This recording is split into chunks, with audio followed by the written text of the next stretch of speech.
ॐ श्रुतिस्मृतिपुराणानाम् आलयं करुणालयं नमामि भगवत्पादं शङ्करं लोकशङ्करं शङ्करं शङ्कराचार्यं केशवं बादरायणं सूत्रभाष्यकृतौ वन्दे भगवन्तः पुनः पुनः निधये सर्वविद्यानां भजशे भवरोगिणां गुरवे सर्वलोकानां दक्षिणामूर्तये नमः। ॐ सहना भवतु सहनौ भुनक्तु सह वीर्यङ्करवावहै तेजस्विनावधीतमस्तु मा विद्विषावहै। ॐ शान्ति शान्ति शान्तिः। भगवद्गीता 9வது அத்தியாயம் 30வது ஸ்லோகம்.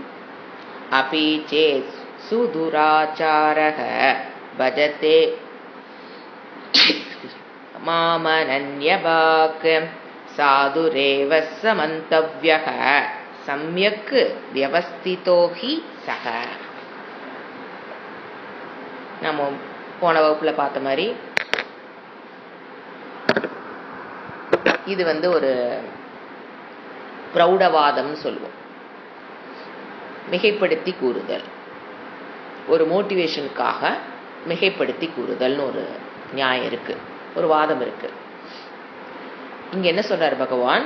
மிக தீய ஒழுக்கம் உள்ளவன், சுதுராச்சாரக, மிகுந்த தீய தீய ஒழுக்கம், சூ போடும்போது மிகுந்த தீய ஒழுக்கம் உள்ளவன். ஆனா அந்நியபாக்கு, என்னை வேறாக காணாமல், மாம் என்னை, பஜதே சேத் இஃப் என்னை வேறாக காணாமல், என்னை பஜதே பஜித்தானால் வழிபட்டானால், அவன் சக அவன் சாதுகு ஏவ, அவனை இப்படிதான் நம்ம பார்க்கணும். சாதுகு சாதுன்னா இந்த இடத்துல நன்னடத்தை உள்ளவனாக பார்க்க வேண்டும், கருத வேண்டும். மந்தவ்யக, யூ ஷுட் அப்படின்னு அர்த்தம். You should think like that, கருதப்பட வேண்டும். ஏன்னா ஹி, ஏன்னா சக அவன், சம்யக்கு வியவஸ்திதக, இதுதான் பாயிண்ட். ஏன் அவன் நன்றாக, சம்யக்கு நன்றாக, வியவஸ்திதக நிச்சயம் செய்தவன், பெற்ற ஞானத்தை நிச்சயம் செய்தவன். அப்ப இங்க என்ன சொல்றாரு? தீய நடத்தை உள்ளவன் தான் இந்த பாதைக்கு வர முடியும்னு எடுத்துக்கொள்ள கூடாது. ஃபர்ஸ்ட் தீய நடத்தை அதிகமா இருக்கிறவங்க தான் இங்க வர முடியும்னு பகவான் சொல்லல. தீய நடத்தையை விட்டுட்டு, யார சொல்றாரு? தீய நடத்தையில் இருப்பவன் அதை விட்டுட்டு வேதாந்த பாதைக்கு வரும் பொழுது அவன் ஞானத்தை பெறுவதற்கும், அதை அடிக்கடி சொல்லுவ வால்மீகி, அவன் ஞானத்தை பெறுவதற்கும் வாய்ப்புகள் இருக்குதுன்னு புரிஞ்சுக்கணுமே தவிர தீய ஒழுக்கத்தில் இருக்கிறவன் தான் வருவாங்கன்னு புரிஞ்சு கொள்ள கூடாது. சோ அத சொன்ன பிரௌடவாதம். இப்போ சக சாதுகு மந்தவ்யக, அவன் நன்னடத்தை உள்ளவன் என்றே நீ கருதணும். ஏன்னா அவனுடைய சிந்தனை தெளிவாக இருக்கு. இதுக்கு முன்னால் அவன் தப்பு பண்ணிருக்கலாம், இப்ப அட் பிரசன்ட் அவன் சிந்தனை தெளிவாக இருக்கிறது. இதுல ஒரு சைக்காலஜி நம்ம பார்க்கலாம். நம்ம யாரையுமே அவங்களுடைய நடத்தையை வைத்து எடை போட கூடாது. அதுதான் இங்க சைக்கலாஜிக்கல் பாயிண்ட். வெளியில் இருக்கிற அப்பியரன்ஸ் நாம மெயினா ஜட்ஜ்மெண்ட் போடுவோம். முதல்ல judgement is a bad habit. எனக்கு அவங்களுக்கு தெரியுங்க அவங்க ரொம்ப நல்லவங்க, அதுவும் தப்பு. எனக்கு அவங்க தெரியுங்க அவங்க அந்த ஒரு செயல்ல, அந்த கணத்தில், அந்த க்ஷணத்தில், அந்த செயலில் அவங்க சரியா நடந்திருக்காங்கன்னு வேணா நம்ம சொல்லலாம். அவங்க எப்ப வேணாலும் மாறுறதுக்கு வாய்ப்பு இருக்கு. அதே மாதிரிதான் தப்பு பண்ணவங்களும் அந்த சமயத்தில் அவங்க அந்த தவறை பண்ணியிருக்கலாம், நம்ம கண்டிக்கிறோம், அவ்வளவுதான். அது தொடர்ந்து அவங்க அதுலயே தப்பு செய்யறவங்கன்னு பிராண்ட் பண்ணிடக்கூடாது. ஏன்னா அவங்க மாறி இருந்தால் நம்மளால கண்டுபிடிக்க முடியாது. நம்ம தான் தப்பு அப்படிங்கிற ஒரு மஞ்ச கண்ணாடி, அவங்க குட் அப்படின்னு ஒரு மஞ்ச கண்ணாடி, அவங்க பேட் அப்படின்னு ஒரு மஞ்ச கண்ணாடி நீங்க போட்டீங்கன்னா அவங்களை எப்ப பார்த்தாலும் நீங்க எப்படித்தான் பார்ப்பீங்க? ஒன்னா நீங்க போட்ட மஞ்ச கண்ணாடி வெளியாத்தான்னு பாக்குறீங்க. ஆனா அவங்க மாறி இருக்கிறதுக்கு வாய்ப்பு. ஏன்? மனம் க்ஷணந்தோறும் மாறக்கூடியது தானே. இந்த க்ஷணம் நினைக்கிறது அடுத்த க்ஷணம் மாறலாம். அப்படி ஒரு படைப்புல அவங்க மாறவே மாட்டாங்க, இப்படித்தான் இருப்பாங்க அப்படின்னு ஜட்ஜ்மெண்ட். எல்லாத்து மேலேயும் அன்பா இருக்கணும், அதுல மாற்றுக்கிறதுக்கே இடமில்லை. ஜட்ஜ்மெண்ட் இது பெரிய சைக்கலாஜிக்கல் இஷ்யூ இன் எவ்ரி. ஏன்னா அதை வச்சு தான் இப்ப நமக்கு ஜட்ஜ்மெண்ட் போட தெரியனாலும் இந்த காலத்துல உடனே ஜோசிகாரன்ட்ட ஓட வேண்டியது. ஏங்க அவங்க எப்படிப்பட்டவங்கன்னு சொல்லுங்க. என் மருமக எப்படிப்பட்டவன் மாமியை கேட்க வேண்டியது. மாமியை எப்படிப்பட்டவன் மருமக கேட்டு கல்யாணம் பண்ணிட்டு வந்தா அவ என்ன பண்றா? அந்த ஜோசிகார சொன்ன அந்த மஞ்ச கண்ணாடி வழியாத்தான் மாமியால பார்க்க ஆரம்பிக்கிறான்.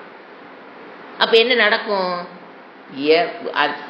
ஒரு அதாவது அந்த இடத்துல ஒரு முழு உள்ளதை உள்ளபடி அறிகிற சக்தியை நாம் அங்கு துளைத்து விடுகிறோம், தொலைச்சிடறோம். அப்ப என்னதான்? எல்லாமே தப்பா தெரியும். நல்லது பண்ணாலும் என்னதான் தெரிய போகுது? தப்பா தெரியும். சில சமயம் நல்லவன் வந்தா தப்பு செஞ்சா கூட என்ன ஏத்துக்குவோம்? இவங்க நல்லதுன்னு ஏத்துக்குவோம். ஸோ நம்புதலைக்கு நாமளே மண்ணெல்லி போட்டுக்கிறதுக்கு சமம். எது? ஜட்ஜ்மெண்ட் போட்டுட்டு வாழ்க்கை வாழ்ந்து பழகுனீங்கன்னா இவங்க இப்படி, அவங்க இப்படி, இவங்க இப்படி, அவங்க இப்படி. போன் எடுத்தா பேசுறதே அது ஜட்ஜ்மெண்ட் தான் ஷேர் பண்ணிக்கிறோம். அவங்க வந்து அப்ப அப்படி நடந்துக்கிட்டாங்க, இவங்க இப்படி நடந்துக்கிட்டாங்க, இப்படி நடந்துக்கிட்டாங்கன்னு இதைத்தான் ஷேர் பண்ணிட்டு இருக்கும்போது என்ன நடக்குது? உள்ளதை உள்ளபடி அறிகின்ற சக்தி அவன் இழந்து விடுகிறான். ஸோ சைக்கலாஜிக்கல் இஷ்யூ ஆகுது. இதுக்கு ஒரு பெஸ்ட் கதை சுவாமிஜி சொல்லுவார். சாஸ்திரத்தில் இருக்கு, புராணத்தில் இருக்கு. கௌஷிகன் ஒரு பிராமணன். அவர் வந்து மரத்தடிக்கல உட்காந்து தவம்னா தவம், ஏகப்பட்ட தவம், தியானம், உபாசனா செமைய பண்ணி வச்சிருப்பார். அப்போ ஒரு நாள் அவருக்குள்ள அவாந்தரப்பெல்லாம் நிறைய இருந்துருச்சு. ஆனா அவருக்கு தெரியாது. அப்ளை பண்ணா தானே தெரியும். அப்ளிகேஷனுக்கு வாய்ப்பு இல்லாதனால அவர் பாட்டுக்கு பண்ணிட்டே இருக்காரு. உள்ள அவாந்தர பலன் நிறைய வந்துருச்சு. அப்ப மரத்துக்கடியில் உட்கார்ந்து பண்ணும்போது ஒரு மரத்து மேல இருந்த ஒரு கொக்கு வந்து அவர் மேல எச்சம் பண்ணிடும். பண்ணோடனே இவர் கோபம் வந்துடும். கொக்க உடனே கோபத்தோட அப்படி முறப்பாரு. இப்பதான் குளிச்சுட்டு வந்து உட்கார்ந்து பண்ணுனே கொக்கே அப்படிங்கும் போது அது அப்படியே சாம்பலாயிடும். அப்பதான் அவருக்கு தெரியும், ஓ நம்மளுடைய அவாந்தர பலன் இந்த அளவுக்கு இருக்கு. அப்புறம் ஒரு பெருமிதம், ஒரு கர்வம், ஆஹா நாம ஒரு அவாந்தரத்தை பலத்தை பெற்று விட்டோம், பொசுக்கிடலாம், யாரை வேணாலும் பொசுக்கிடலாம். அப்ப அவர் வழக்கமா சாப்பாட்டு நேரம் ஆனோன்னா குளிச்சுட்டு மறுபடியும் என்ன பண்ணாரு? போய் குளத்துல போய் எல்லாம் குளிச்சுட்டு வேற ட்ரெஸ் போட்டு கிராமத்துல போய் பிக்ஷா தேவி பார்வதி போறார். அப்ப அங்க ஒரு அக்ரஹாரத்துல பிக்ஷாம் எடுக்க போறார். அங்க ஒரு பொண்ணு தன்னுடைய கணவனுக்கு இவர் போய் நிக்கிறாரு, பிக்ஷாம் தேவி பார்வதிங்கிறாரு. அங்க அந்த அம்மா அவர் கணவன் வேலை முடிஞ்சு வந்து சலுப்பா வந்திருக்காரு, அவருக்கு வேணுங்கிற வேலையை செஞ்சுட்டு இருக்கிறாங்க. என்ன சொல்றாங்க? கொஞ்ச நேரம் வெயிட் பண்ணுங்க, என்னுடைய கடமையை முடிச்சுட்டு நான் வர, ஒரு 2 நிமிஷம் நில்லுங்க. நான் என்ன சொல்லுவேன், ஒரு நிமிஷம் நில்லுங்க அப்படிங்கிற மாதிரி அவங்க சொல்லியிருக்காங்க. உடனே இவர் என்னங்கிறாரு, இவர் கதை அந்த வந்துருச்சு, நம்ம யாரை பார்த்தாலும் எரிச்சிடலாம், அந்த அளவுக்கு நம்ம பெரிய ஆள் ஆயிட்டோன்னு. உடனே என்னன்றுவாரு, என்ன பேசுற, நான் யாருன்னு தெரியுமா அப்படிம்பாரு. அந்த பொண்ணு உடனே சொல்லும், அந்த ஒய்ஃபு, ஏன் என்ன இவர் வேறு கொங்கணவா வச்சுங்களா, என்ன கொக்கென்று நினைத்தாயா கொங்கணவா அப்படின்னு ஷாக் ஆயிடும். என்னடா அது, இப்பத்தானே ஒரு கொக்கை எரிச்சிட்டு வந்தோம், இன்னும் வீடியோ கூட வர யாரும் பிடிக்கல, இன்னும் டிவிக்கு யாரும் நியூஸ் போடல, இன்னும் யூடியூப்ல இன்னும் அப்லோட் பண்ணல யாருமே, இந்த அம்மாவுக்கு எப்படி தெரிஞ்சது? ஷாக் ஆயிடுவாரு. இப்பதான் கரெக்டா அவர் முடிச்சுட்டு குளிச்சுட்டு உடனே வந்துட்டாரு. இன்னும் யாரும் அதை பார்க்கவும் இல்லை, இந்த அம்மாட்ட வந்து சொல்றதுக்கு வாய்ப்பே இல்லை அப்படின்னு ஷாக் ஆயிடுவாரு. கொக்கென்று என்னையும் கொக்கென்று நினைத்தாயா கொங்கணவா அப்படின்னு அந்த பொண்ணு சொன்ன உடனே ஷாக்காரு. கேட்பாரு, எப்படிமா உனக்கு இந்த சக்தி, அங்க நடந்தது உனக்கு எப்படி தெரிஞ்சது? அப்படியா, தர்ம வியாதர்னு ஒரு திருப்பார், ஒரு ஏரியா, ஒரு ஸ்ட்ரீட் சொல்லி நீ அங்க போய் பார், உனக்கு எல்லாமே புரிஞ்சு போயிடும். அவர் நினைச்சுப்பார், ஓ தர்ம வியாத்தருங்கிறவர் ஒரு பெரிய மகான், அதனால நம்ம இந்த அம்மா வந்து அங்கதான் அந்த திறமையை கத்துக்கிட்டாங்க, ஏதோ நீ அங்க போய் பாருன்னு சொன்னா இவர் பிக்ஷா தேவி அந்த அம்மா போடும், சாப்பிட்டு தர்ம வியாத்தரை பார்க்க போவார். அங்க கேட்டுக்கிட்டே போவார், இங்க யாருங்க தர்ம வியாத்தர் அப்படின்னா. அங்க போய் பார்த்தா அந்த தர்ம வியாத்தர் வந்து ஒரு கசாப்பு கடைக்காரன். இவருக்கு ஷாக் ஆயிரும், என்னது கசாப்பு கடை வச்சிருக்கிறவன் இவனை வந்து நம்மளை பார்க்க சொல்லி இருக்குது இந்த அம்மா அப்படின்னு போய், நீங்க தர்ம வியாத்தர் வீடான்னு கேட்பான். அப்ப அவரு சொல்லுவாரு, நான் வந்து எங்க அப்பா வயதானவங்க, நான் வந்து சிசுஷா பண்ணிட்டு நான் இருக்கேன், சிசுஷா முடிச்சதுக்கு அப்புறம் கடமை எங்க அப்பா செய்வதெல்லாம் முடிச்சுட்டு நான் வர்றேன், அது வரைக்கும் வெயிட்டீஸ் அப்படின்ட்டுவார். இவருக்கா போய் உட்காந்துக்குவார் பொட்டாட்டே, ஏன்னா அங்கேயே காரியம் வேற மாதிரி ஆகிப்போச்சு, இங்க வாய் தரக்கூடாதுன்னு கம்முன்னு போய் உட்காந்துக்குவார். உட்கார்ந்து அவர் எல்லா வேலையும் முடிச்சுட்டு வருவார். வந்ததுக்கப்புறம் சொல்லுவார், தர்மத்தை பற்றி உபதேசம் பண்ணுவார். தர்மம் கர்மம் ரெண்டும் ஒன்று. எப்படி கர்மமே, அதாவது கர்மம்ங்கிறது தர்மம். ஸோ கர்மத்தை என்னன்னு சொல்றோம் நம்ம, தர்மம்ங்கிற உபதேசத்தை. அதனால அவருக்கு பேரு தர்ம வியாத்தன் பேர், எல்லாத்துக்கும் தர்மத்தை டீச் பண்றவர். ஸோ இந்த ஸ்டோரியிலிருந்து என்ன நம்ம தெரிஞ்சுக்கிறோம் அப்படின்னா, கத்துக்கிறார் இவர். யாரு? தியானம் பண்ணி கொக்கை எரிக்கக்கூடிய சக்தி படைத்த ஒருவர் இங்க தர்மத்தை கத்துக்கிறார். ஸோ இதுல இருந்து என்ன தெரியுது, அப்பியரன்ஸ் வச்சு, அவங்க செய்யற தொழிலை வச்சு அவங்க உயர்ந்தவர்களோ தாழ்ந்தவர்களோ மதிப்பிட கூடாதுங்கிற சைக்கலாஜிக்கல் விஷயம். ஏன்னா நம்ம யூஸ்வலா பார்த்து பேசி 2வது செகண்டு ஜட்ஜ் பண்ணிடுவோம். அது பெரிய தவறு. யாரை பத்தி ஜட்ஜ்மெண்ட்டே போடக்கூடாது. ஏன்னா மறுபடியும் பிரச்சனைகள் வருவதற்கு ஜட்ஜ்மெண்ட் தான் மறுபடியும் வேற பிரச்சனைக்கு காரணமா இருக்கும். நீங்க ஜட்ஜ்மெண்டே போடாம பழகி பாருங்க உலகத்தில் இருக்கிற மக்களிடம். அது வீட்டில் இருக்கிற உறுப்பினர்களும் சேர்த்திக்கிங்க, ஃப்ரெண்ட்ஸ், யாரை பாக்குறீங்களோ ஜட்ஜ்மெண்ட் போடக்கூடாது. இவங்க நல்லவங்க, இவங்க இப்படி அப்படின்னு. ஏன்னா அது நம்மளுடைய உள்ளதை உள்ளபடி அறியக்கூடிய சக்தியை ஜட்ஜ்மெண்ட் அழிச்சிடும். அப்ப நம்மளால எதையுமே உள்ளதையும் உள்ளபடி பார்க்க முடியாது. யார் என்ன பண்ணாலும் ஒன்னா சரியா தோணும், இல்லையா தப்பா தோணும். நடுவில் நின்று ஜட்ஜ்மெண்ட் போட முடியாது. ஸோ இறைவனை தேடுதல், அவர் என்ன சொன்னாரு, எந்த தீய பழக்கம் இருந்தாலும் அவன் இந்த பாதையில வந்துட்டானா அவன் ஞானத்தை பெறுவதற்கும் வாய்ப்பு இருக்குது. அப்போ ஆஃப்டர் ஞானம் அந்த தீய நடத்தை அவனிடம் தொடருமா? தொடர்வதற்கு வாய்ப்பில்லை. ஏன்னா ஏன் அவன் தப்பு பண்றான் யோசனை பண்ணி பாருங்க. நான் பாதுகாப்பற்றவன், நான் சிறியவன், நான் குறையானவன் அப்படிங்கிற ஒரு அகங்காரத்தை மையமாக கொண்ட எண்ணம் மனதில் வருவதனால் தான் அவன் தப்பையே செய்யறான். தப்புக்காக தப்பை யாரும் செய்யறதில்ல. உள்ள என்ன பிரச்சனை? Feeling of insecurity, feeling of என்ன சொல்றது, ஒரு பூர்ணத்துவம் இல்ல, அபூர்ணத்துவம், குறையுடன் கூறிய நிறைவில்லாத மனம். இது இருக்கிறதுனாலதான் அவன் தப்ப பண்றான். இவன் இந்த ஞானத்தை பெற்றதுக்கு அப்புறம் அந்த குறையிலிருந்து விடுபட்டானா அப்புறம் எதுக்கு தப்ப பண்றான்? சோ இறைவனிடம் பக்தி முதல் அதிகமாகும் போது, இறைவனுடைய என்ன சொல்றது மகிமையை உணரும் போது அந்த அகங்காரத்தினுடைய கணம் குறைய ஆரம்பிக்கிறது.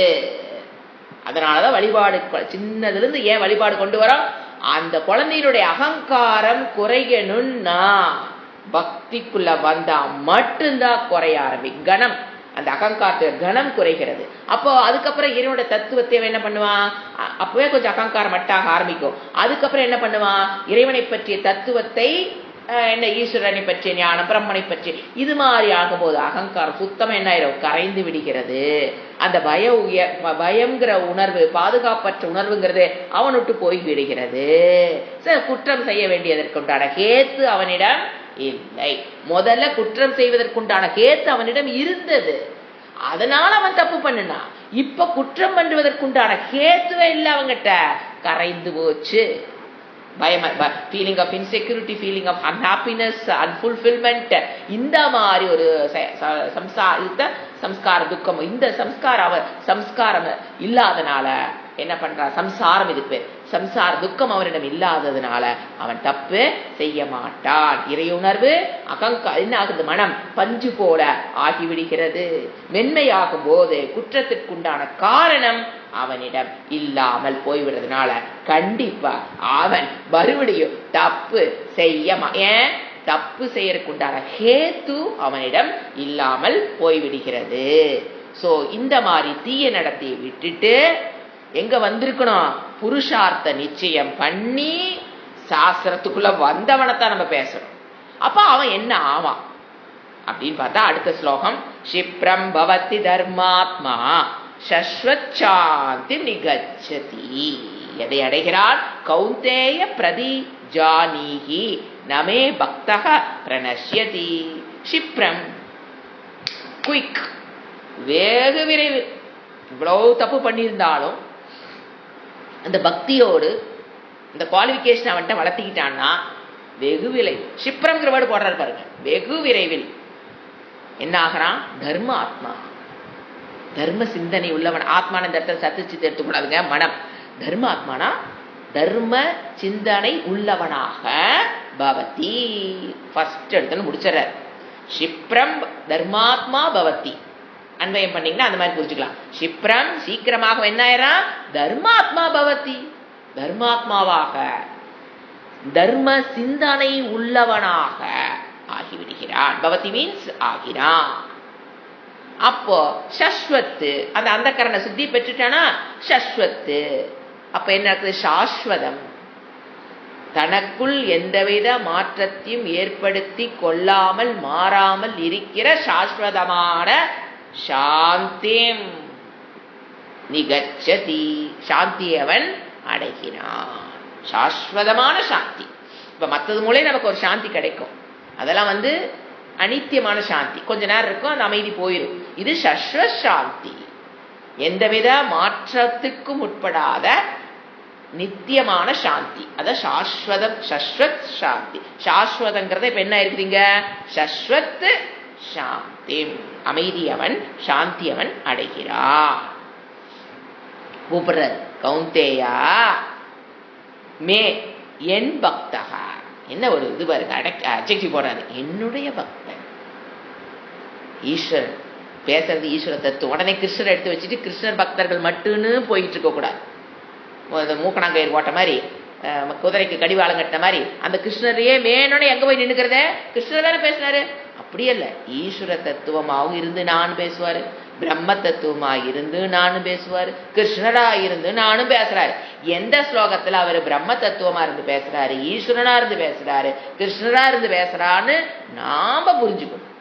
மே பக்தன் ந பிரணஷ்யதி, ந பிரணஷ்யதி, அவன் நாசம் அடைவது இல்லை. என் பக்தன்னா வெறும் பக்தியோட நிக்கிறவனை பத்தி இங்க பேசல, வேதாந்தத்துக்கு வந்த பக்தன். அழிவுங்கிறது அவனுக்கு கிடையாது, அழிவுங்கிறது கிடையாது. இதெல்லாம் சத்திய பிரமாணம் பண்றார். நீ வேதாந்த வகுப்புக்குள்ள வந்துட்டீனா உனக்கு அழிவு என்பது அதாவது எவ்வளவு தூரம் மனப்பக்குவத்தை பெற்றையோ, சப்போஸ் ஞானத்தை பெறாமல் நீ இறந்துட்டீனா எவ்வளவு தூரம் மனப்பக்குவத்துக்காக இந்த ஜென்மத்துல போராடினியோ, எதை நீ பெற்று வச்சியோ, அதோடு அடுத்த ஜென்மத்துல ஸ்ரீமதாம் யோகினாம் குலே போய் பிறந்துருவ. You can continue. ஒரு சின்ன ஒரு பிட்டு கர்மயோகம், ஒரு பிட்டு வேதாந்த வகுப்புகள் நம்ம அட்டன் பண்ணா கூட அது என்ன பண்ண, அடுத்த ஜென்மத்தில் மனித சரீரத்தை கொடுத்து அதை கண்டினியூ பண்றதுக்கு உதவி செய்யும். அவனுக்கு நாசம்ங்கிறது கிடையவே கிடையாதுன்னு யார் சொல்றா, ஈஸ்வர தத்துவம் இங்க சொல்லிட்டு இருக்குது. நாசம் அடைவதில்லை. இந்த சம்சார சக்கரத்துல போய் அவன் நாசம்னு என்னங்க, இந்த சக்கரத்துல போய் அவன் மாட்டிக்கிறது எப்படியாவது இந்த ஜென்மத்தில் இல்லைன்னா கூட அடுத்த ஜென்மத்திலேயாவது அவன் என்ன பண்ணிடுவான், மோட்சத்தை பெற்றுவானே தவிர அவனுக்கு ஞாசங்கிறது கிடையாது. பிரதிஜானிஹி, சத்தியம் பண்றார் இந்த இடத்துல பகவான், சத்தியம் பண்றார். ஏன்னா நம்ம ஈஸியா நம்ப மாட்டோமே, யாரையும் நம்பாதன்னு சொல்லி கொடுத்து வளர்த்தி அது யாரு சொன்னாலும் நம்ம என்ன மாட்டோம், டக்குனே அப்படியே உள்ள ஏதாவது உள்குத்து இருக்குமா, உடனே புத்தி எப்படிதான் நம்மளுக்கு யோசனை பண்ணும், இது ஏதாவது உள்குத்து இருக்குமா, இது சும்மா ஒரு புகழ்ச்சிக்காக பேசுறாரா, நம்ம மனசு சாந்தமடைகிறதுக்காக பேசுறாரா, நம்மள புகழ்றதுக்காக பேசுறாரா, இல்ல பகவத்கீதை வகுப்புட்டு ஓடிடக்கூடாது படின்னு சொல்றதுக்காக கூப்பிடுறாரா, அதெல்லாம் எதுவுமே அவருக்கு தேவையில்லை. சத்திய பிரமாணம் என்ன வேர்டு சொல்றாரு, பிரதிஜானிஹி, உறுதியாக புரிந்துகொள். உறுதியாக, உறுதியுடன் இத மனசுல, இதுல எந்த எண்ணத்துக்கு, தர்மாத்மாவாக தர்ம சிந்தனை உள்ளவனாக இருந்து சாஸ்வத சாந்தி அவன் அடைகிறான். கவுந்தே என்னுடைய எதுக்கு அவர் சத்திய பிரமாணம் பண்றாரு, என்னுடைய பக்தன் கண்டிப்பா அவன் அழிவது இல்லை அப்படிங்கிறது சத்தியம் பண்றார். வேதாந்த வகுப்புக்குள்ள வந்தவங்களுக்கு அழிவு என்பது கிடையவே கிடையாது. அது நீங்க ஒரு நாள் அட்டன் பண்ணீங்களா, ஒரு மாசம் அட்டன் பண்ணீங்களா, ஒரு வருஷம் அட்டன் பண்ணீங்களா, அதனுடைய பலனை தூக்கிக்கிட்டு தான் நம்ம அடுத்த சரீரத்துக்கு போவோம். சப்போஸ் யூ டோன்ட் கெட் ஞானம் இன் திஸ் ஜென்மா, யூ வில் கேரி ஓவர், அது வேஸ்ட் ஆயிராது அப்படின்னு யார் சொல்றா, ஈஸ்வர தத்துவம். அடுத்தது க்ஷிப்ரம் தர்மாத்மா, அதான் முக்கியம். க்ஷிப்ரம் தர்மாத்மா பவதி. ஏன் தர்மம் கர்மம், ஏன் தர்மம்ங்கிறது இவ்வளவு முக்கியமாக பேசப்படுகிறது, ஏன் மனிதர்களுக்கு மட்டும் ஏன் தர்மம்னா, நம்ம நிறைய சிந்திச்சிருக்கோம். விலங்குகளுக்கு அங்க ஃப்ரீ வில் கிடையாது, இறைவன் எப்படி ப்ரோக்ராம் பண்ணி அனுப்பிச்சாரோ அதுல 1% கூட சிருஷ்டி ஆரம்பிச்ச காலத்துல இன்ன வரைக்கும் அது மாற கிடையாது. புலினா அதைத்தான் சாப்பிடும், அப்படித்தான் வாழும். நாய்னா அப்படித்தான் வாழும், அதைத்தான் சாப்பிடும். ஆனா மனிதர்களுக்கு ஃப்ரீவில்னு ஒண்ணு கொடுத்ததுனால, அவன் தேர்ந்தெடுக்கிற சக்தியை கொடுத்ததுனால அவன் தர்மத்தையும் ஃபாலோ பண்ணலாம், நல்லதையும் செய்வான், கெட்டதையும் செஞ்சிருவான். ஸோ அந்த பிரேக் அவன் அதர்மத்தில் ஓடிடக்கூடாதுங்கிறக்காக. ஏன்னா அதர்மம்னா பாப்பத்தை மூட்டை சேர்ந்துக்குவான், பாப்பத்தை மூட்டை சேர்ந்து அவன் இந்த பாதைக்கு வரக்க வாய்ப்பு இல்லை. ஏங்க அப்புறம் எதுக்குங்க ஃப்ரீவில் கொடுத்தாரு? நம்மளையும் அனிமல்ஸ் மாதிரி படைச்சிருக்கலாமே. ஃப்ரீவில் கொடுத்தனால நம்ம பாப்பத்தை தூக்க போக அந்த பாப்பத்தை இறக்கி வைக்கிறதுக்கு தர்மம்னு ஒரு கான்செப்ட் கொண்டு வராரு இறைவன். அப்ப நமக்கு ஃப்ரீவில்லே கொடுக்காம இருந்திருக்கலாமே. எதற்கு ஃப்ரீவில கொடுத்து இந்த வேலை பண்றாரு? ஆட ஃப்ரீவில் கொடுத்தாத்தான் இறைவனை தேர்ந்தெடுக்கணுங்கிற சாய்ஸுக்கு நீ வர முடியும். நோ பசு, நோ எந்த சாந்தமான ஆஸ்பீஷியஸான இதா இருந்தாலும் விலங்குகளுக்கு என்ன பண்ண முடியாது? they don't have a choice to choose to know about பகவான். அப்ப இறைவனை பற்றிய ஞானத்தை தேர்ந்தெடுக்கிறதுக்காகத்தான் நமக்கு என்ன கொடுக்கப்பட்டிருக்கு? ஃப்ரீ வில்லே. ஆனா அதனுடைய சைடு எஃபெக்ட் என்ன? தர்மத்தை அதர்மத்தையும் நம்ம என்ன பண்ணிடுவோம்? ஃப்ரீ வில்ல வச்சு மாத்தி யூஸ் பண்ணிடுவோம். அதனாலதான் என்ன பிரேக்? தர்மம், நியதி. இப்ப இறைவன் நம்ம எப்படி பார்க்கிறோம்? தர்மம் என்பதே இறைவனுடைய வெளிப்பாடு, தர்மத்துக்கு புறம்பான. சோ எப்ப நீங்க தர்மத்துட்டு விலகிறீங்களோ, ஏன்னா தர்மமும் இறைவனையும் நம்ம பிரிக்க முடியாதுங்க. தர்மம் தான் இறைவன், இறைவன் தான் தர்மமே. இப்போ நம்ம நிறைய பேர் பார்க்கிறோம், இறை பக்தி என்பது தர்மத்திலோடு வாழ்பவனுடைய பக்தி தான் உண்மையாலுமே பக்திக்குள்ள வர்றான். லவ் அண்ட் அஃபெக்ஷன் டுவர்ட்ஸ் பகவான் யாருனால வர முடியும்? உண்மையில் தர்மத்தை ஃபாலோ பண்றவங்கிட்ட தான் இறை பக்திங்கிறது இருக்குது. மத்ததெல்லாம் நாடகம், நடிப்பு. எப்ப தர்மத்திட்டு விலகிட்டு நீங்க கோயில் வழிபாடு பண்றீங்களோ, கண்டிப்பா அது நடிப்பு, நாடகமாக இருக்கணுமே தவிர உண்மையான இறை பக்தி அங்கு வருவதற்கு வாய்ப்பில்லை. ஏன்? இறைவன் தான் தர்மம், தர்மம் தான் இறைவன் ஆச்சுங்களா? அப்ப அதர்மத்தை பண்றவங்க கோயிலுக்கு போறாங்களே வர்றாங்களேனா வெளியில வேஷம் இருக்கலாம், ஆனா ஆழ் மனதில் அவங்களுக்கு இறை பக்தி வருவதற்கு வாய்ப்பில்லை. ஏன்? இறைவனா இருக்கிற தர்மத்தை விட்டு போட்டு அதர்மத்துல போயிட்டாங்க. இறைவனை விட்டு வெளியே போயாச்சு, அவங்க எப்பவே போயாச்சு. எப்ப நீங்க தர்ம சிந்தனையை மனதுல விட்டுட்டு அதர்ம சிந்தனையை மனதுக்குள்ள எடுக்கிறீங்களோ, வெளியில என்ன ஒண்ணு வந்திருக்காது, அதர்மத்தை நீங்க சிந்திக்க ஆரம்பிக்கிறீங்களோ, அப்பவே இறைவனை விட்டு நம்ம வெகு தூரம் ஓடி வந்துட்டோம், வெகு தூரத்துக்கு வந்துட்டோம். அதுக்கப்புறம் பக்தி, பூஜை, புனஸ்காரம் எல்லாமே என்னது? நடிப்பு, நாடகம். ஒரு பைசாவுக்கு அவங்களுக்கு அதுக்கு உதய. அதான் அந்த பக்தி மறுபடியும் அவங்க தர்மத்தை பாதையில கொண்டு வரக்கு ஒரு புண்ணியமா இருக்குமே தவிர அவங்களுக்கு முன்னேற்றத்திற்கு அது, அந்த பக்தி அவர்களுக்கு அது உதவாது. அது உண்மையான பக்தியே கிடையாது. ஏன்? தர்மத்தையும் இறைவனையும் பிரிக்க முடியாது. அதே பாருங்க, அந்த எப்படி தர்மத்தையும் இறைவனையும் பிரிக்க முடியாதுங்கும் போது நாம செய்யற கர்மத்தையும் இறைவனையும் பிரிக்க முடியாது. This is ultimate understanding. First என்ன சொன்னேன்? தர்மத்தையும், ஏன்னா ரெண்டு, இறைவன் தான் தர்மம், தர்மம் தான் இறைவன், இறைவன் தான் தர்மமாவே இருக்கிறாரு. அப்போ தர்மம்ங்கிறது எங்க அப்ளை பண்றீங்க? கர்மம். கர்மத்துலதான் நீங்க தர்மத்தை அப்ளை பண்ண முடியும். அப்ப அந்த கர்மம் என்னதான்? இறைவனை தவிர்த்து வேறல்ல. இந்த அளவுக்கு அந்த அறிவு வந்துச்சுன்னா, கொங்கணவனா இருந்தாலும் சரி, எந்த ஒரு தீய நடத்தை உள்ளவனாக இருந்தாலும் சரி, இந்த அறிவு வந்ததுக்கு அப்புறம் அவங்களுக்கு தப்பு பண்ணணுங்கிற வாய்ப்பு ஹேத்துவே உங்களுக்கு கிடையாது. அதனால கேரண்டியா சொல்றாரு, எப்படி தப்பு பண்ணியிருந்தாலும் அவங்க இந்த பாதைக்குள்ள வந்தா ஞானத்தை பெறுவதற்கு வாய்ப்பு இருக்கிறது. சர்வத்து சாந்தி என்ன சொல்றாரு? நிகச்சதி, மன நிம்மதியை அவன் அடைகிறான். தன் சொரூபம் என்னங்கிற ஞானத்தை அவன் பெறுகிறான். சாந்தி, அந்த அந்த சாந்தி எப்படிப்பட்ட சாந்தி? இப்ப நம்ம ஒரு பொருள் வாங்குற, மனம் கொஞ்சம் அமைதியாகுது, ஒன்னு longing for something. If you get that object you will have that shanti for few seconds, few days வச்சுக்கலாம். ஆனா இவாடைய சாந்தி என்ன சொல்றாரு? என்றைக்கும் சாஸ்வத சாந்தி. அந்த சாந்தியில குறைவோ அதிகமோ என்ன சொல்றது, கிரடேஷன்ஸோ அல்லது அனித்தியம் வந்துட்டு போறதோ அகமா பாயோ எதுவும் கிடையாது. அந்த அப்படிப்பட்ட சஸ்வ சாந்தியை அவன் அடைகிறான். என்னுடைய பக்தன் என்றும் நாசம் அடைவது இல்லை, வீண் போவதில்லை என்பதை நீ புரிந்து கொள், உறுதியாக மனதில் அறிந்து கொள்.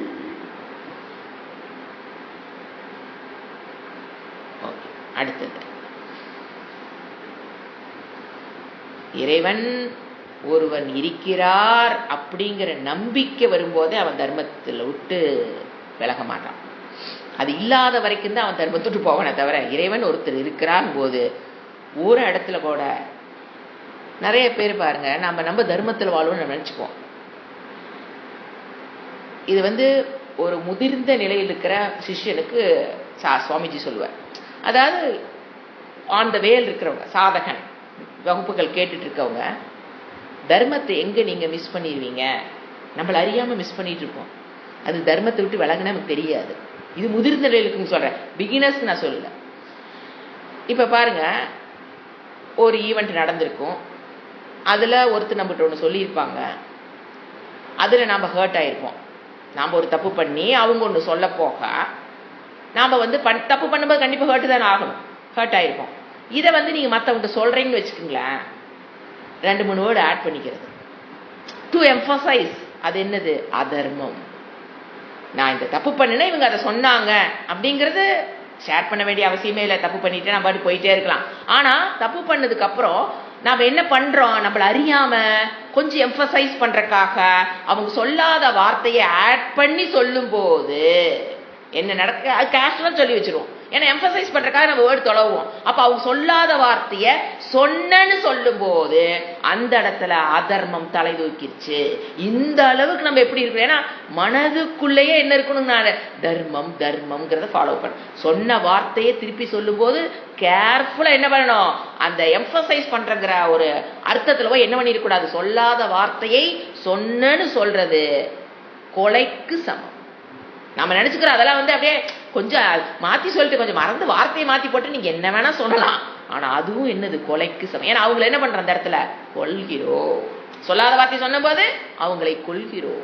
ஜாக்கிரதையா பேசணும் வச்சுங்களா. ஏன்னா இது அட்வான்ஸ் லெவல் வர வர இந்த அளவுக்கு நாம என்ன சொல்றது, அலர்ட்னஸ், மைண்ட் ஃபுல்னஸோட பேசணும். ஒருத்தரை பத்தி சொன்னாங்கன்னு சொல்லும்போது. அடுத்தது மாம் ஹி பார்த்த வியபாசித்ய ஏபி ஸ்யுகு பாப்பயோனயக ஸ்ரீயோ வைஷ்யாஸ்ததா சூத்ரக தேபி யாந்தி பராங்கதிம். இப்ப என்ன சொல்றாரு, பாப்ப யோனியில பிறந்தவங்க, பாப்ப யோனயக அவங்கள பத்தி தான் பேசுறாரு. யாரை பத்தி பேசுறாரு, பாப்ப யோனி அப்படின்னா ஒரு பண்பாடு இல்லாத பேரண்ட்ஸ்க்கு பிறந்த குழந்தைங்க. பாப்ப யோனி, பிரச்சனையே யோனியிலே அவனுக்கு என்னது, போய் விழுந்த யோனியிலே பிரச்சனை. அது அவன் செஞ்ச பாவம் தான் அங்க கொண்டு பிறக்க வைக்கிறாரு, அது வேற விஷயம். அந்த மாதிரி பண்பாடு இல்லாத அல்லது ஒரு தர்மம் இல்லாத பெற்றோர்களுக்கு குழந்தையா ஒருத்த பிறக்கிறான். அது அவன் தான் பாப்ப யோனின்னு பேர், யோனயகன்னு பேர், ப்ளூரல். என்ன சொல்றாரு, ஹி, ஏனென்றால் பார்த்த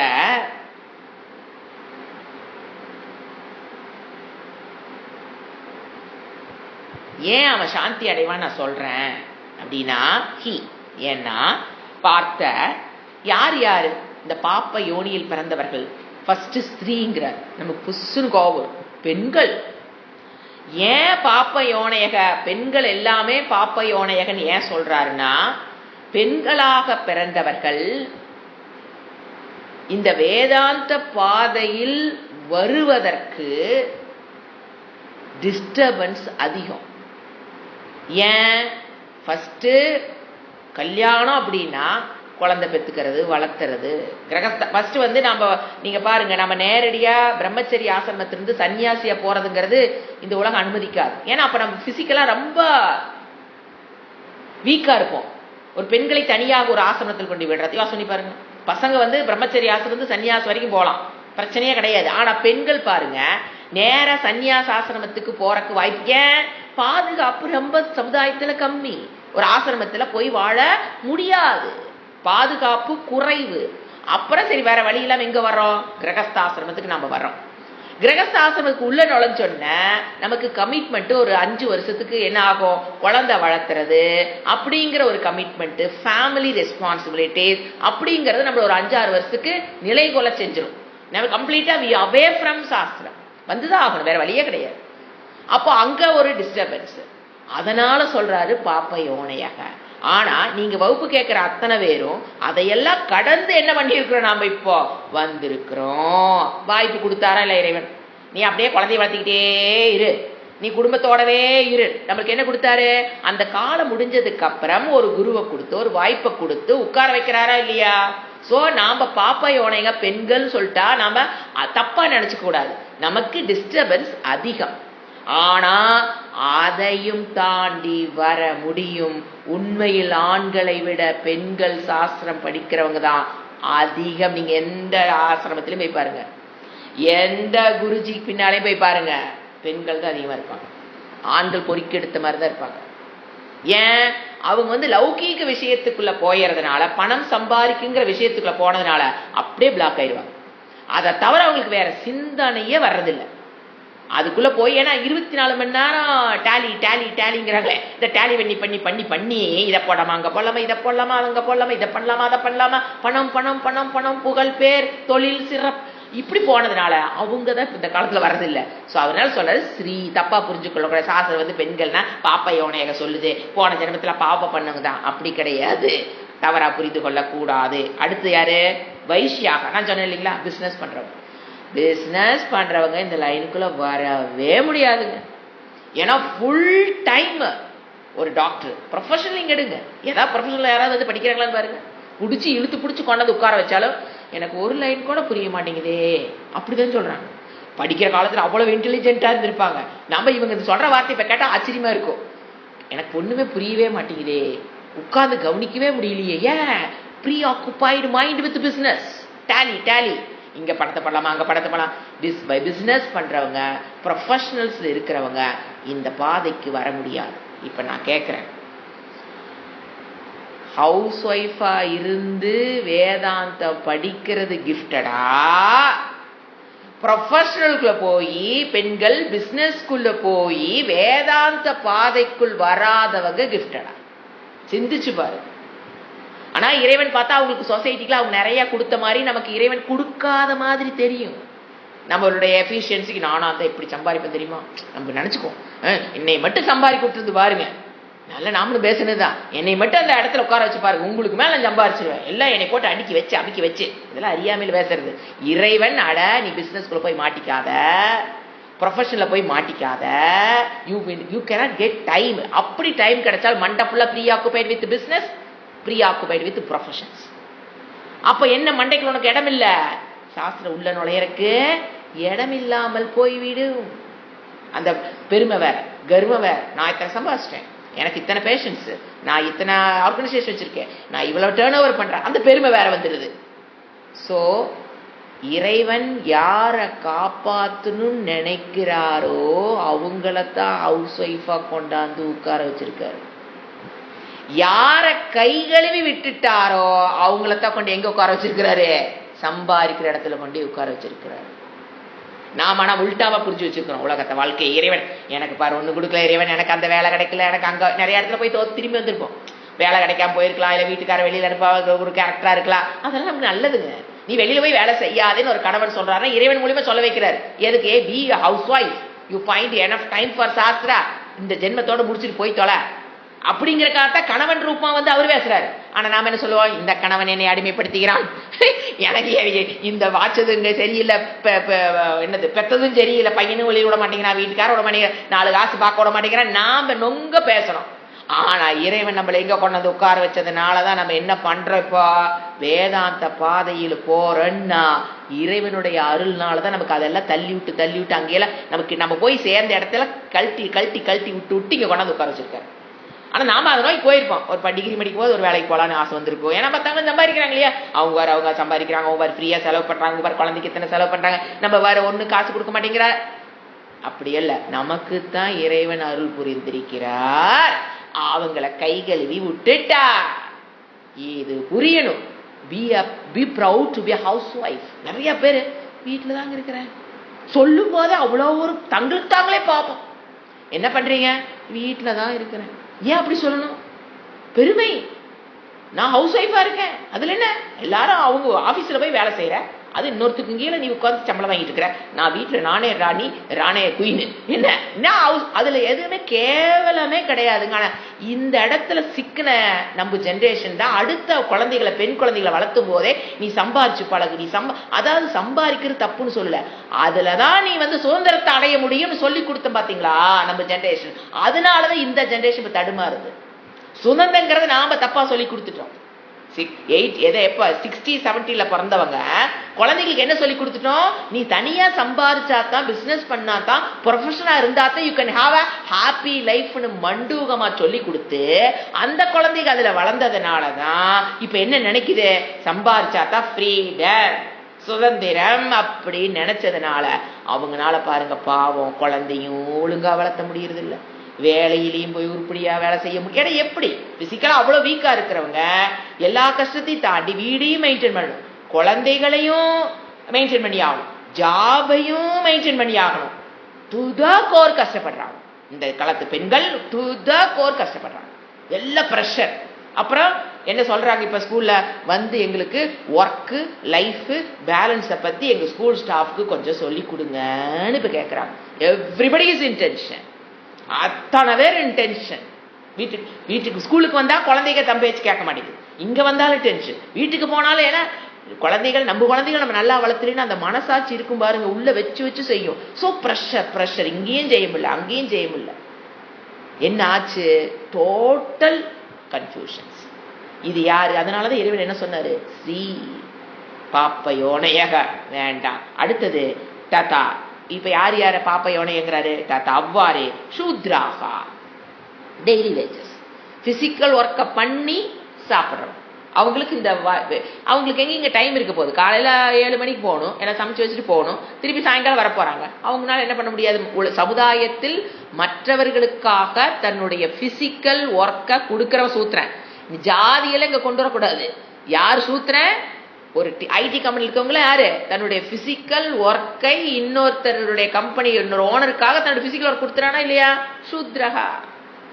அவங்க எங்க வேதாந்தத்துக்கு வராங்களான்னு பார்த்திருக்கீங்களா, வரவே மாட்டாங்க. சூத்ரகள் பேர், தன்னுடைய பிசிக்கல் ஒர்க்கை மற்றவர்களிடம் கொடுத்து காசு பார்க்கறவங்க. பிசிக்கல் ஒர்க்கர் யாரா இருந்தா அது எந்த எப்பேற்பட்ட கம்பெனில மாசம் 2 லட்சம் வாங்கலாங்க, 3 லட்சம் வாங்கலாம், அதெல்லாம் உடனே பிராமணெல்லாம் ஆக முடியாது. மற்றவங்களுக்கு தன்னுடைய பிசிக்கலா ஒர்க்கை கொடுத்துட்டானாவே அவன் யாரு, சூத்ரகன்னு புரிஞ்சுக்கணும். சூத்ரகா ஏ அவங்களும் வேதாந்தத்துக்குள்ள வர முடியாது. அடுத்தது ஏ அப்படி மற்றும் எவர்கள் பாப்பயோனையக, இவங்கெல்லாம் தனி தாழ்ந்த பிறப்பு.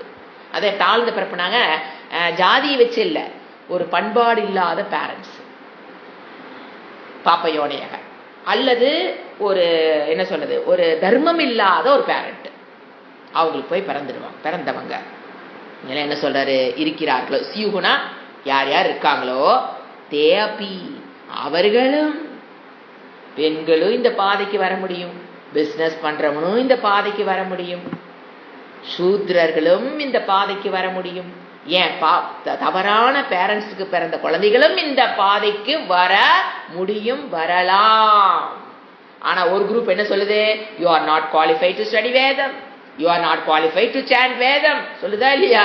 இது அறியாமல் பேசுறது. யாரு வேணாலும் என்னை வியபாசிதக, போய் என்ன அடையணும், என்னை சரணம். வியபாசிதனா மாம், என்னை ஈஸ்வரனை நத்துங்க.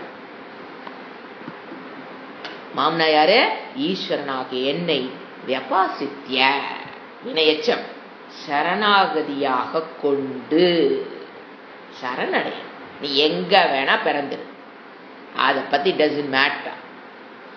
எங்கிட்ட சரணாகதி ஆகிறையா, நீ பெண்ணா இருந்தாலும் சரி, தப்பு பாப்பயோனையாக பிறந்தவனா இருந்தாலும் சரி, எப்படி யாரா இருந்தாலும், சூத்திரனாக இருந்தாலும் சரி, பிசினஸ் பண்றவனா இருந்தாலும் சரி, யாரா இருந்தாலும், எது பாயிண்ட் அது, வியபாசித்ய சரணாகதியாக கொண்டு, பராம் கொண்டு அரஜீனா சரணாகதி. நிறைய தடவை டிஸ்கஸ் பண்ணி வாட் யூ மீன் பை சரணாகதி. ஒரு பூவை வச்சா கூட அது சரணம் தான். கோயிலுக்கு போய் புத்தியை சரணம்,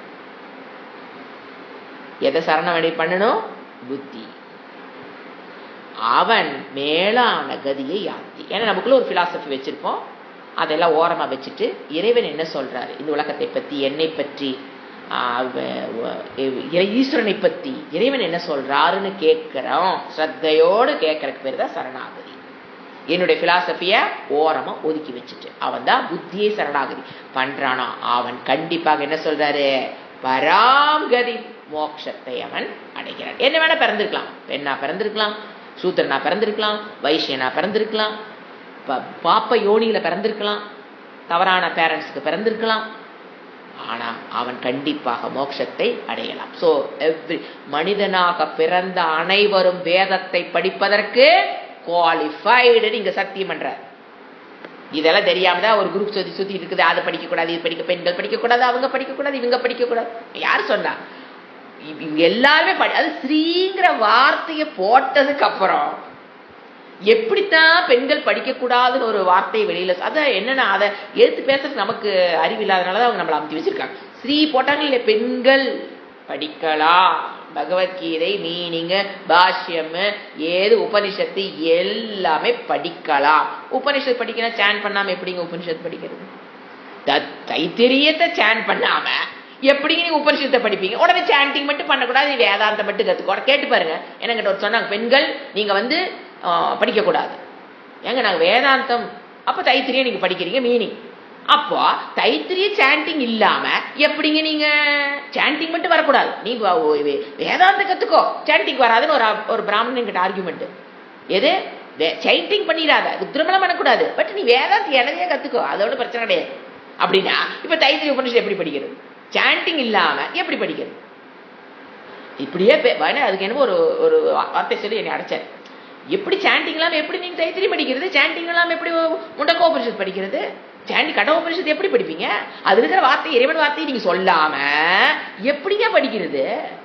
சோ டோட்டல் கன்ஃபியூஷன். அதனால நாம என்ன ஆயிக்கணும், உனக்கு தெரியலையா வச்சுக்கோ, ஐ எம் வெரி கிளியர், எங்கெங்க என்னென்ன கொட்டேஷன் போட்டு நம்ம சொல்லலாம். 9வது அத்தியாயத்துல 32வது ஸ்லோகத்துல ஸ்ரீங்கிற வார்த்தை வந்திருக்கு. சோ நான் படிக்கிறேன், அவ்வளவுதான். இதெல்லாம் ஞாபகம் வச்சுக்கணும், யார்கிட்ட பேசும்போது சொல்ல தெரியும், இது ஸ்ரீங்கிற வார்த்தை இருக்கு. ஆச்சுங்களா? அடுத்தது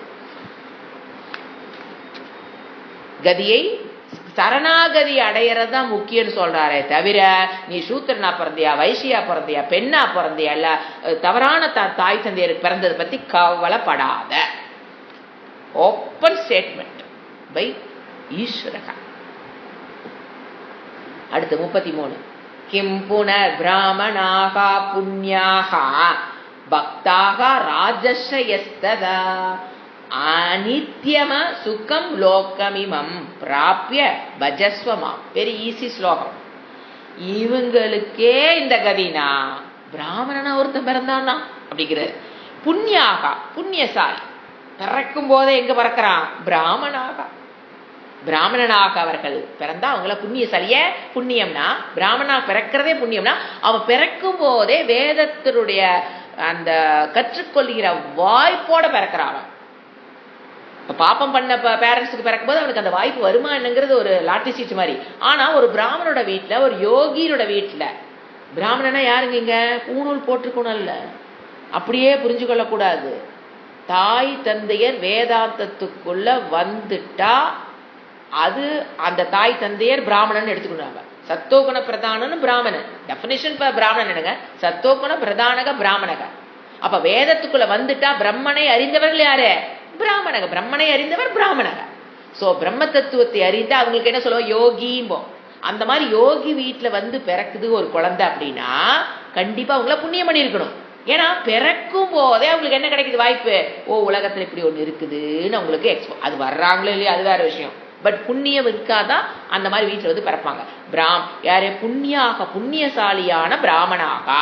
பிராமணர்கள் தத்தா அவ்வாறே இவங்களே வரையலாம் போது பிராமணர்கள் கண்டிப்பாக வரலாம்.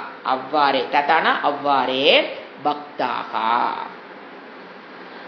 பக்தர்களான யாரு? ராஜரிஷிகள். அரசனாவும் இருப்பாங்க, ரிஷியாவும் இருப்பாங்க. அதுக்கு ஒரு பேர் தான் ராஜரிஷி. கிம் புனக. இவங்களெல்லாம் பத்தி சொல்லணுமே என்ன உனக்கு? நான் சொல்லிக் கொடுக்கணுமே? இறைவன் கேட்கிறாரு, இவங்களை பத்தி உனக்கு சொல்லிக் கொடுக்கணுமே என்ன? இவங்களுக்கு எல்லாமே வாய்ப்பு கிடைக்குதுங்க போது ஒரு பிராமண வீட்டுல பிறந்தவன் ராஜ ரிஷியா இருக்கிறவனுக்கு எல்லாம் நம்ம நான் உனக்கு சொல்லணுமா, you understand by yourself விட்டுட்டார். அவங்களுக்கு இந்த பாதையில் வருவது ரொம்ப சுலபம். அனித்தியம். அனித்தியம், அசுக்கம், சுகமற்றது. சுகம், துக்கத்துக்கு இன்னொன்று என்னது பேரு? அசுக்கம். என்ன அர்த்தம்? துக்கம்னு அர்த்தம், ஆப்போசிட். இந்த உலகத்தை அடைந்து என்னை தேடுவாயாக. சோ அனித்தியமா இருக்கிற இந்த உலகத்துல சுகம், அது துக்கத்தை கொடுக்கக்கூடிய இந்த உலகத்தில் என்னை நீ தேடுவாயாக. ஆனா நம்ம மெஜாரிட்டி 99.99 எதை தேடுறாங்க? சொத்து பத்து இதை தேடிட்டு இருக்காங்க. இறைவன் என்ன சொல்றாரு? என்னை தேடு. இந்த அனித்தியமான உலகத்தில் இருக்கிற விஷயத்துக்கு பின்னால போகாத, துக்கத்தை கொடுக்கக்கூடிய இந்த விஷயம் உலகத்துக்கு பின்னால போகாத, என்னை தேடு. எப்படி அஜைக்கு போடுறாரு பாருங்க. இப்படிப்பட்ட உலகம் அனித்தியமான உலகம், துக்கத்தை கொடுக்கக்கூடிய உலகம், அது பின்னால போகாத, என்னை தேடு. பக்தாக ரெண்டு பேர்த்து சொல்றாரு. பக்தாக ராஜ ரிஷியாக, சத்திரியரும் ரிஷியுமாக உள்ளவர்கள் இறைவனை தேடணும்.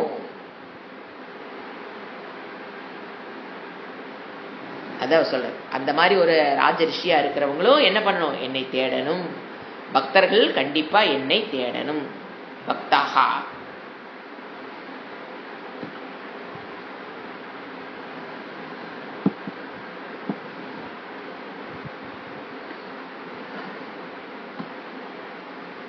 சங்கர இடத்துல என்ன சொல்வார்? இமம் லோக்கம்ங்கிற வேர்டுக்கு அனித்தியம், அசுக்கம், இமம் லோக்கம். அடுத்த வேர்டு இந்த லோக்கம். அப்படின்னா இந்த இடத்துல சங்கர சொல்றது இந்த சரீரத்தை எடுத்துக்கலாங்க. இந்த சரீரத்தை எடுத்துக்குவார். லோக்கம்ங்கிறது சரீரத்தை. என் லோக்கியதே அனைநிதி லோக்கம். சோ இந்த சரீரத்துக்கு என்ன பேர் வைக்கலாம் நம்ம? லோக்கம். இப்ப லோக்கம், இமம் லோக்கம் பிராப்பிய, இந்த சரீரத்தை அடைந்துன்னு எடுத்துக்கலாம். இந்த உலகத்தில் பிறந்துன்னா அப்ப சரீரத்தை எடுத்துட்டு வந்து தானே பிறந்திருக்கோம். அப்ப பகவத்கீதை படிக்கிறா மனித சரீரத்தை எடுத்தவங்க தான் நாங்க படிச்சுட்டு இருக்கிறோம். சோ மனித சரீரத்தை அடைந்து என்னை மாம் பஜஸ்வ, என்னை தேடு. இந்த உலகத்துல பிறந்ததுக்கு அப்புறம் என்னை தேடு. வாழ்வாதாரத்துக்கு வேண்டிய பணத்தை தேடித்து ஆகணும். ஆனா அதுலயே வாழ்க்கையை முடிச்சுக்காத, அது தேவை.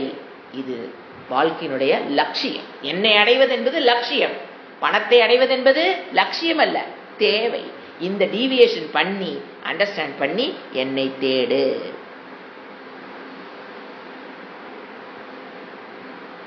என இறைவன் பூரணம் அப்படிங்கறது ஒண்ணுதான், இறைவன்கிறது ஒண்ணுதான். பூரணந்த வேற, இறைவன் வேற எனக்கு பிரிக்க முடியாது. மற்ற பொருள்கள் எனக்கு போதும், எனக்கு மோட்சம் வேண்டாம், எல்லாத்தையும் நான் தேடிட்டேன், உறவுகள் தேடிட்டேன், சொத்துக்கள் தேடிட்டேன், எனக்கு மோட்சம் வேண்டாம் நம்ம நினைச்சாலும் தேடியது கிடைத்தவுடன் மனிதனுக்கு முழுமையான திருப்தி அங்கு அவனுக்கு வருவது இல்லை. உடனே என்ன பண்றான்? வேற எதையும் அடுத்த லெவலுக்கு தேட ஆரம்பித்து விடுகிறான். அதனால் அவனுக்கு பொருள்களை, உலகத்தில் உள்ள பொருள்களை, மனிதர்களை, உறவுகளை தேடுவதன் மூலியமாக ஒருவன் பூரணத்துவத்தை அடைவது இல்லை, இறைவனை அவன் அடைவது இல்லை. பூரண சுதந்திரம், பூரணம் தாங்க உண்மையில் அவனுக்கு பூர்ண சுதந்திரமே. பூரணத்தை அடைவதுதான் பூர்ண சுதந்திரம். எப்போ எனக்கு அது வேணும் இது வேணும் நினைக்கும் போது அங்க உள்ள என்ன இல்ல? குறை, நாட் பூரணம் அப்படிங்கறத சொல்ற. மன்மனா பவ மத் பக்தக மத்யாஜி மாம் நமஸ்குரு மாமே வைஷ்யசி யுக்த்வைவம் ஆத்மானம் மத் பராயணக. மன்மனா, என்னிடமே மனம், மன்மனா என்னிடமே மனதை வைத்தவன். எப்படி இருக்கணும்? என்னிடத்தில் மனதை வைத்தவனாக. பவ, மன்மனா பவ, ரொம்ப ஃபேமஸான கொட்டேஷன். இறைவன் என்ன சொல்றாரு பகவத்கீதையில? மன்மனா பவ, அவ்வளவுதான். என்னை மனதில் வைத்தவனாக. அடுத்தது மத் பக்தக பவ, என்னை மனதில் வைத்தவனாக இருக்கணும்னா என்னுடைய பக்தனாக இரு. மத் பக்தக பவ, அட்வைஸ் கொடுக்கிறாரு எப்படி வாழணும். அத்தியாயம் முடியும் போது கடைசியில் என்ன சொல்றாரு? என்னை மனதில் வைத்தவனாக இரு, என்னுடைய பக்தனாக இரு.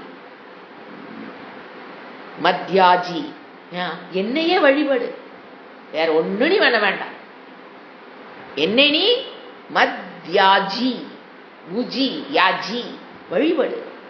என்னை மனதில் வைத்திரு, என் பக்தனாக இரு, என்னை வழிபடு. என்னையே நமஸ்குரு, மாம் நமஸ்குரு, எனக்கு நமஸ்காரம் செய், வணங்கு, என்னையே வணங்கு. நீ ஒன்னும் பண்ண வேண்டாம், என்னையே நமஸ்குரு, மாம் நமஸ்குரு. பாருங்க வரிசையா சொல்லவை. மன்மனா பவ, மத் பக்தக பவ, மத்யாஜி பவ, மாம் நமஸ்குரு. பண்ணிட்டியா? மத் பராயணக, என்னையே மேலான கதிய பிக்ஸ் பண்ணு. இந்த உலகத்துல மத் பராயணக, என்னையே மேலான கோல். கதின்னு என்னங்க? சென்று அடையக்கூடிய இடம். என்னையே மேலான கதியா வச்சுக்கோ, கதியாக கருதி. எல்லாத்தையும் சொல்லி முடிச்சிட்டாரு. ஏவம், இவ்வாறு, இவ்வாறு என்ன? என்னில் மனதை மத்மனா, மத் மன்மனாகா பவ, மத் பக்தக பவ, மத்யாஜி பவ, மாம் நமஸ்குரு, மத் பராயணக. இவ்வாறு ஏவம் ஆத்மானம், இந்த இடத்துல மனதை என்ன பண்ணணும்? உன்னுடைய மனதை, ஆத்மான இந்த இடத்துல மனம், மனதை யுக்துவா நிலை நிறுத்தி. எதுல கொண்டு நிலை நிறுத்தி? அந்த தர்மத்துக்குட்பட்ட வாழ்க்கையில் மனதை நிலை நிறுத்தி, அந்த கரண சுத்தியில் மனதை நிறுத்தி, சிரவணத்தில் மனதை நிறுத்தி, மனனத்தில் மனதை நிறுத்தி, நிதித்தியாசனத்தில் மனதை நிறுத்தி அர்த்தம். யுக்துவா நிலை நிறுத்தி, மாமே வைஷதை, கடைசியில நிதித்தியாசனத்தில் மனதை நிறுத்தி, பெற்ற ஞானத்தில் வழுவாமல் மனதை நிறுத்தி, ஞான நிஷ்டையில் நிறுத்தி மோட்சத்தை அடைகிறாய், என்னை அடைகிறாய். இதெல்லாம் பண்ணினா கடைசி அல்டிமேட் என்ன? என்னை நீ அடைக. அதுக்கு என்ன வரணும்? மன்மனாக பவ, மத் பக்தக பவ, மத் யாஜி பவ, மாம் நமஸ்குரு, மத்பராய், என்னை. அப்ப வேதாந்தத்துக்குள்ள வரதான் அவர் நீ என்னையே நீ மேலான கதியாக கொண்டு இறைவனை அடைதல் என்னங்க முடியும்? வேதாந்தத்துக்குள்ள வந்து என்ன பண்ண? மனதை இங்கெல்லாம் என்ன பண்ண? யுஜ் யோகம், கர்ம யோகத்தோட உன்னை இணைத்துக்கொள்ள சொல்லும் பாத்தீங்களா? யோகம் மீன்ஸ் யுஜ். முதல்ல தர்மத்துக்குள்ள உன்னை இணைச்சுக்கோ, கர்ம யோகத்தோட உன்னை இணைச்சுக்கோ, ஹடயோகத்தோட உன்னை இணைச்சுக்கோ. ஏன்? அது தேவைதான். உடம்பு ஆரோக்கியம் இருந்தா தான் அதெல்லாம் பண்ண முடியும். ஸோ ஹடயோகத்தோட நினைச்சுக்கோ, ஞான யோகத்தோட ஒன்று இணைச்சுக்கோ. கடைசியில இதெல்லாம் உன்னையோட மனதை நிறுத்துங்கிறது யுஜ். You have to join your mind with this. அதோட மனசை இணைச்சுக்கிட்டீங்கன்னா கடைசியில் என்னது? என்னை நீ அடைவாய்.